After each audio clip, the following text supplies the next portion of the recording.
দীঘা মন্দারমণি অতীত এই দিন থেকে খুলে যাচ্ছে নতুন সমুদ্র সৈকত। ভ্রমণপ্রিয় বাঙালি, বিশেষ করে কলকাতা এবং তার পার্শ্ববর্তী এলাকার পর্যটকদের ঘুরতে যাওয়া মানেই দীঘা অথবা মন্দারমণি।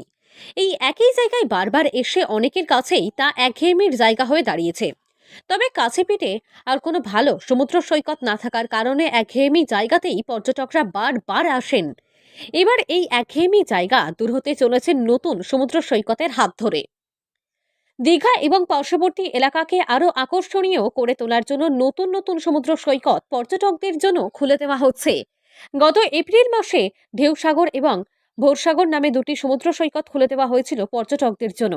এই সকল সমুদ্র সৈকতের নামকরণ করেছেন খোদ মুখ্যমন্ত্রী মমতা বন্দ্যোপাধ্যায়। ঢেউসাগর এবং ভোরসাগর সমুদ্র সৈকত পর্যটকদের জন্য খুলে যাওয়ার পর আরও একটি সমুদ্র সৈকত সূর্যসাগর খুলে যাচ্ছে পর্যটকদের জন্য।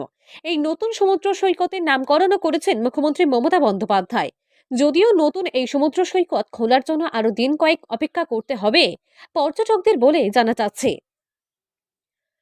সূর্যসাগর সমুদ্র সৈকত কবে পর্যটকদের জন্য খুলে দেওয়া হবে, এই বিষয়ে দীঘা শঙ্করপুর উন্নয়ন পরিষদের তরফ থেকে জানানো হয়েছে অপেক্ষা করতে হবে আরো কয়েকদিন। এখনো এই নতুন সমুদ্র সৈকত খোলার বিষয়ে চূড়ান্ত সিদ্ধান্ত গ্রহণ করা হয়নি।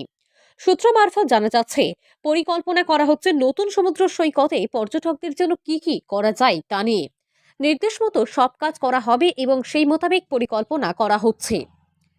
ভোরসাগর সমুদ্র সৈকত হয়েছে ওল্ড দীঘা থেকে মোহনা পর্যন্ত 1 কিলোমিটার জায়গা জুড়ে।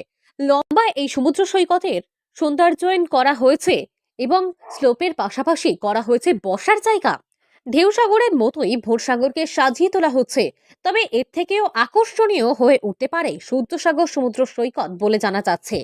এ নিয়ে দীঘা শঙ্করপুর উন্নয়ন পরিষদের কার্যনির্বাহী আধিকারিক তথা কাঁথির মহকুমা শাসক সৌভিক ভট্টাচার্য জানান, দীঘার সূর্যসাগর সমুদ্র সৈকত সাজিয়ে গুছিয়ে তোলার কাজ চলছে মুখ্যমন্ত্রী মমতা বন্দ্যোপাধ্যায়ের নির্দেশে। এই সমুদ্র সৈকত আগামী দিনে পর্যটকদের আরো বেশি আকর্ষিত করবে। প্রসঙ্গত, শেষ কয়েক বছরে দীঘায় পর্যটকদের সংখ্যা লাফিয়ে লাফিয়ে বাড়ছে। ছুটির মৌসুম বা উইকেন্ডে দীঘায় তিল ধরনের স্থান থাকে না। দীঘাকে নতুন রূপে সাজিয়ে তোলার প্রয়াস রাজ্য সরকারের জারি রয়েছে। দীঘাকে সাজিয়ে তুলতে একদিকে জগন্নাথ মন্দির, অন্যদিকে মেরিন ড্রাইভ, একাধিক বিনোদন পার্কের পাশাপাশি আরও নানান অন্যান্য লোক কর্মযজ্ঞ চলছে দীঘা জুড়ে। নানান উন্নয়নমূলক কর্মযজ্ঞে দীঘার ব্র্যান্ড ভ্যালু এখন আন্তর্জাতিক মানের। জনপ্রিয়তার নিরিখে দীঘা ভারতবর্ষের গোয়া সমুদ্র সৈকতের কাছাকাছি এসে দাঁড়িয়েছে। পূর্ব মেদিনীপুর জেলার দীঘা থেকে সৈকত শ্রীয়ের রিপোর্ট, লোকাল 18 বাংলা।